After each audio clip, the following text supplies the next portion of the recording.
चौधरी अमन बशीर साहब, जिस तरह अभी मियाँ फरियाद साहब फरमा रहे थे, एक साल पहले ना इंपोर्ट का कोई मसला था, ना एक्सपोर्ट का कोई मसला था, ना 5,700 कंटेनर खड़े थे पोर्ट पे। फिर ये कैसे मसाइल कैसे पैदा हुए? ये सारी सूरत हाल पैदा करने में इसका जिम्मेदार आपको क्या लगता है? कोई हुकूमत नाकस मुआशी पॉलिसियाँ हैं या और कुछ है? जैसे भी मियाँ साहब फरमा रहे थे ना, इंपोर्ट और एक्सपोर्ट की जो पॉलिसीज होती हैं, आपके प्रोग्राम प्लेटफॉर्म से हमने पहले भी इस चीज़ को हाईलाइट किया है। जो हमारे पॉलिसी साज है ना, उनको ग्राउंड रियलिटी का पता नहीं होता। वो बंद कमरे में बैठ के एक फ़ैसला कर देते हैं, अभी ये कर दें ये कर दें। जो उस मुतलका फील्ड के लोग, जो स्टेक होल्डर होते हैं, उनका ओपिनियन, उनका फीडबैक नहीं लेते। उसमें तो शक नहीं है कोई भी। ठीक है, ये आप FBR को ले लें, किसी भी इदारे को ले लें, उनके सबका सिस्टम यही है। अब रही जो इम्पोर्ट में प्रॉब्लम क्यों आए, उसकी बड़ी वजह यह है जो हमारे मुल्क के सियासी हालात हैं ना इस टाइम, वहाँ पे जो है ना सियासी अदम इस्तेहकाम है।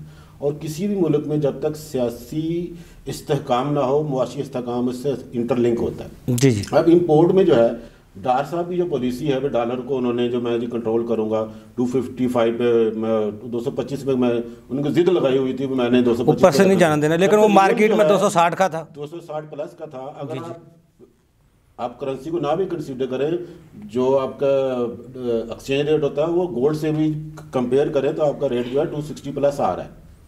अब उन्होंने जिद की हुई थी। अब इस चक्कर में जो है बैंकिंग माफिया जो था, जो ज़्यादातर प्राइवेटाइज बैंक है नेशनल बैंक के अलावा, उन्होंने क्या किया हुआ, सबके डॉक्यूमेंट जो रोक लिए।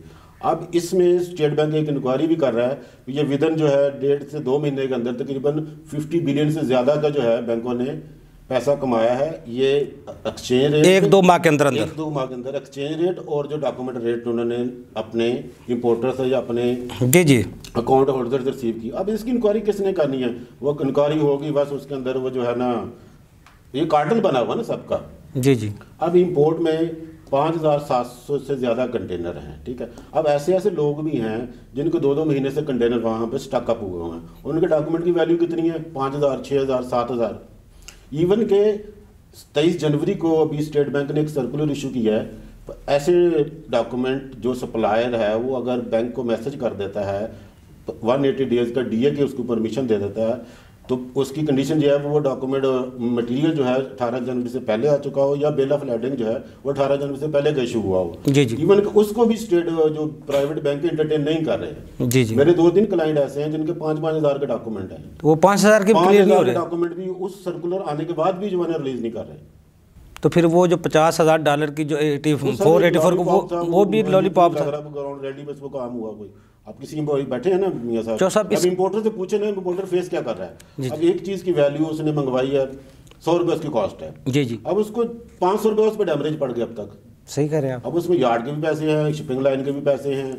अब मियां साहब सही कह रहे हैं। नेक्स्ट अभी तो ये इन्होंने जो किया है ना, शिपिंग लाइन ने जितनी इंटरनेशनल शिपिंग लाइन थी, उन्होंने गवर्नमेंट को कहा है अगर यही सूरत रही तो हम पाकिस्तान के साथ ट्रेड बंद कर देंगे, हम अपने कंटेनर जो है पाकिस्तान के लिए लोड नहीं करेंगे। इसलिए गवर्नमेंट ने थोड़ा सा ना ये अभी जो सर्कुलर इशू किया है ना, इसको मैं चाहता हूँ इसको जो है ना ये तो लिमिटेशन होनी चाहिए। जी। लेकिन नहीं हो रही। इसमें मुआशी पॉलिसी मेकरों का तो कोई काम नहीं है ये इंपोर्ट से एक्सपोर्ट से, क्योंकि ये तो एक्सपोर्ट होती है हुकूमत को फ़ायदा होता है, डॉलर आते हैं। इंपोर्ट आती है हुकूमत को डॉलर देने पड़ते हैं। डॉलर किस तरह गैप हुआ? फिर डॉलर यही हुआ ना, डॉलर का ओपन मार्केट में रेट ज़्यादा था। अब ये देखें ना, आप इंटरबैंक का और ओपन मार्केट का मैक्सिमम रेट डिफरेंस जो होता है 2 से 2.5 रुपये का होता है। यहाँ पे 40 रुपये का डिफरेंस है, 35 रुपये का डिफरेंस था। तो फिर वो लोगों ने कारोबार तो वो किया है ना। जी। वो ये सारा इनके पैसे पर्दा कुछ होगा नहीं। इसकी अगर साफ तहकीकात की जाए तो सारे सामने आ जाएंगे, लेकिन कौन करेगा? लेकिन उससे सच बोलना जो है ना, आपको पता ही है। मिफ्ता इस्माइल साहब जब सख्त फैसले कर रहे थे, जब उनको निकाला गया तो वो सच बोलना वो भी शुरू हो गए। तो मामला आप उनका देखें ना, अब मिफ्ता इस्माइल साहब और डार साहब आमने सामने हैं, लेकिन हमारा प्लेटफॉर्म जो है ना, ये टैक्स से और पॉलिसी से रिलेटेड हमें जो है ना, लेकिन जो फैक्ट है उसको भी बताना चाहिए। ठीक है जी। चौधरी साहब, इसमें सारे लड़ाई में, हुकूमत की बड़ों की लड़ाई में, जो ताजर है जो पिछड़ा है, या टैक्स पेयर है जो सफ़र कर रहा है, जो इम्पोर्टर है वो सफ़र कर रहा है, सफ़र उनका क्या गुनाह है? और अवाम जब इम्पोर्टर इतनी सख्त महंगाई में डैमरेज डाल के जब वो चीज़ें उसके पास आएंगी, ज़ाहिर बात है उसका अखराजात बढ़ जाएंगे, वो महंगी बिकेंगी, वो महंगाई का तूफान उठेगा, उसका बोझ भी तो अवाम पे जाएगा। अवाम का क्या गुनाह है और उसका क्या गुनाह है? जो है उसका अफसर किस पे जाएगा, आम आदमी भी जाएगा ना। जी जी। इम्पोर्टर ने जब अपनी कैलकुलेशन करनी है, ये चीज़ मुझे इतने में कॉस्ट कर रही है, तो उसने सारे एक्सपेंसेस इंक्लूड करने हैं उसमें। जी जी। उसमें तो पास ऑन आगे करने हैं ना। अब अवाम की किसी को फिक्र ही नहीं है अवाम के साथ क्या हो रहा है। आप अभी आप देखें 2 महीने बाद यहाँ पे जो है ना, अगर रमज़ान शरीफ आ रहा है, रमज़ान शरीफ में देखिए अगर यही सूरत आ रही, आपकी दालें कहाँ चली जाएंगी, आपका घी का जो प्रॉब्लम आ जाएंगे, मुझे नहीं समझ में आ रही। अच्छा, गवर्नमेंट जो है ना इसमें संजीदा हुकूमत को होना पड़ेगा। चौधरी अमान साहब, मिनी बजट की भी नवीद है। वज़ीर-ए-आज़म साहब फरमा चुके हैं जनाब IMF की हम तमाम शर्तें मानने के लिए तैयार हैं, लेकिन वो हमें पैकेज तो दें, हमारा कर्जा तो दें ताकि हम अपने मुल्क को चला सकें। तो इस मिनी बजट आएगा, पहले टैक्सेस जैसे भी हैं, जिस तरह अभी मियां फरियाद साहब फरमा रहे हैं, कारोबार बंद होता जा रहा है, इंडस्ट्री बंद होती जा रही है, मिनी बजट के बाद क्या हाल होगा? और मिनी बजट में कौन कौन से ऐसे आपको समझ को टैक्स लगेंगे और कौन कौन सा सेक्टर मुतासर होगा? और आज के बिजनेस क्वार्टर में और मुख्तलिफ न्यूज़पेपर में ये था, पर नेक्स्ट 7 to 10 डेज जो है ना, ये ऑर्डिनेंस की शक्ल में जो है ना, ये हमारा जो है मिनी बजट आ जाएगा। उसमें इन्होंने ये किया है, पर विद होल्डिंग जो था, जो कैश ट्रांजैक्शन में था, जो खत्म कर दिया गया था, नॉन बैंक ट्रांजैक्शन में, जी जी, ताजर बरादरी के मुतालबे पर भी खत्म किया गया था। अब उसको दोबारा जो है नॉन फाइलर के लिए ये दोबारा उसको इंट्रोड्यूस करने लगे हैं एज पर रिपोर्टेड। 0.6 था पहले, फिर 0.3 किया इन्होंने। जी जी। उसके लिए इन्होंने जो फिगर वर्कआउट किया तकरीबन 45 बिलियन उन्होंने कहा हम वहाँ से जनरेट करेंगे। जी जी। फिर ये फ्लड लेवी जो है ना 3% जो है इंट्रोड्यूस करवाने लगे हैं। 60 बिलियन का इनका टारगेट है, हम वहाँ से जो है ना एस्टिमेशन हम वहाँ से ले लेंगे।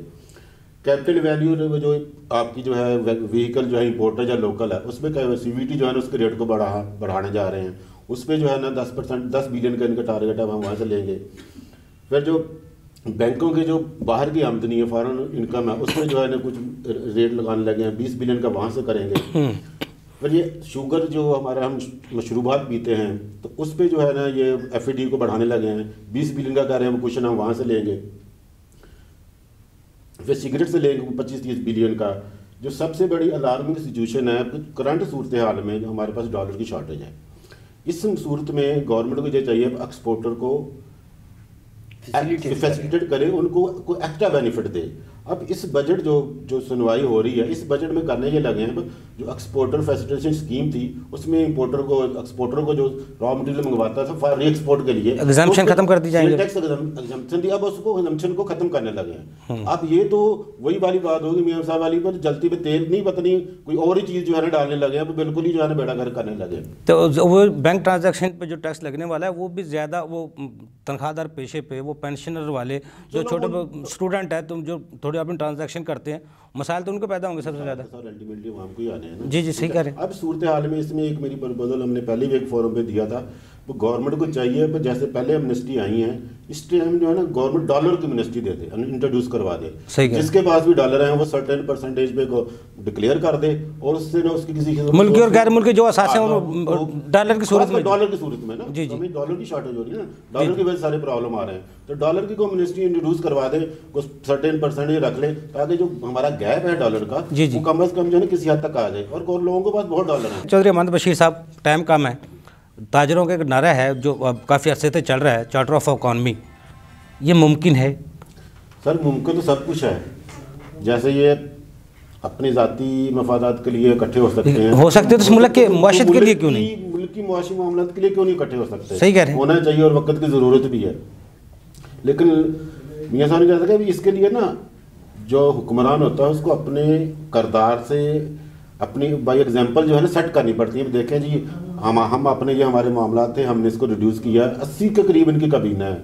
अब आप कह रहे हैं शाह खर्चियाँ रिड्यूस क्या करना, उन्होंने 15 मेंबर कमेटी बना दिया, हमें बताया जाए नई कमेटियां बननी शुरू हो गई। 15 में रुकनी कमेटी बनाई है, वो ये फाइंड आउट करेगी वो खर्चे किस तरह कम करने हैं, और उस 15 मेंबर उनके 15 खर्चे उनके कहाँ जाएंगे, वो एडिशनल बोझ और आ गया। लग्जरी गाड़ियों के लिए एलसी खुल सकती है, लग्जरी गाड़ी का प्रोग्राम हुआ ना, लग्जरी गाड़ी पे, ठीक है जी, 1.2 बिलियन डॉलर की गाड़ियां आई हैं, जी जी, वो खुल गई हैं एलसी, वो गाड़ियां आ गई हैं। 5,000 डॉलर की जिनकी एलसी उनके नहीं खुली। अमान साहब ज्यादती है ना, ज्यादती तो है, अवाम की सुनता। अच्छा अमान साहब जी, सारी सूरत हाल में इकोनॉमिक देखी जाए या सियासी देखी जाए, इसमें जो टैक्स पेयर सफ़र कर रहा है उसका क्या गुनाह है, उसके लिए भी कुछ मुश्किल बताऊंगा आपको। टैक्स पेयर इस तरह सफ़र, और जो टैक्स टारगेट है इस दफ़ा आप समझते हैं पूरे हो जाएंगे? हाँ होगा सर, दिसंबर तक का 300 बिलियन शॉर्टफॉल था ना, इसलिए तो मिनी बजट आ रहा है। आज की आप देखें इस्लामाबाद हाई कोर्ट में 7 पिटीशन थी जी जी, जो 18 में और 19 में टैक्स मिनिस्ट्री आई थी, उसके जो है ना उसको नोटिस कर दिए टैक्स एफबीआर ने। एफबीआर इतना एक्टिव है, जिन्होंने मिनिस्ट्री ली थी उनको नोटिस इशू कर दिए। ज़ाहिर बात, अब उनको क्या करेगा वो, उसके पास है क्या है?